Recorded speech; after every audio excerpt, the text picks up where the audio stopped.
એક શાળાના આચાર્યશ્રી શિક્ષકોની એક તાલીમ શિબિરનું આયોજન કરે છે. શિબિર દરમિયાન એક શિક્ષક વારંવાર અન્ય શિક્ષકોની ટીકા કરે છે અને નકારાત્મક વલણ દાખવે છે, જેના કારણે તાલીમનું વાતાવરણ તંગ બને છે. ઉપરોક્ત પ્રશ્નમાં આચાર્યશ્રીએ તેમની કઈ ભાવનાત્મક બુદ્ધિમત્તાનો ઉપયોગ કરીને પરિસ્થિતિને સુધારી શકે છે?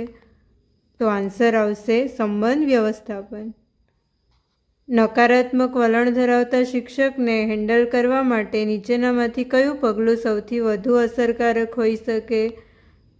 તેની સાથે ખાનગીમાં વાતચીત કરવી અને વર્તનનું કારણ જાણવાનો પ્રયત્ન કરવો. ભાવનાત્મક બુદ્ધિમત્તાનો કયો ઘટક શિક્ષકને વિદ્યાર્થીઓની હતાશા અથવા નિરાશાને ઓળખવામાં અને તેમને ટેકો પૂરો પાડવામાં મદદ કરે છે? તો કયો ઘટક આવશે? સહાનુભૂતિ. ભાવનાત્મક બુદ્ધિમત્તાનો કયો ઘટક વ્યક્તિને પડકારોનો સામનો કરવામાં અને નિષ્ફળતાઓમાંથી શીખવામાં મદદ કરે છે? તો કયો ઘટક આવશે? સ્વપ્રેરણા. ભાવનાત્મક બુદ્ધિમત્તાના વિકાસમાં નીચેનામાંથી કઈ બાબત અવરોધરૂપ બની શકે છે? તો લાગણીઓને દબાવી રાખવાની ટેવ.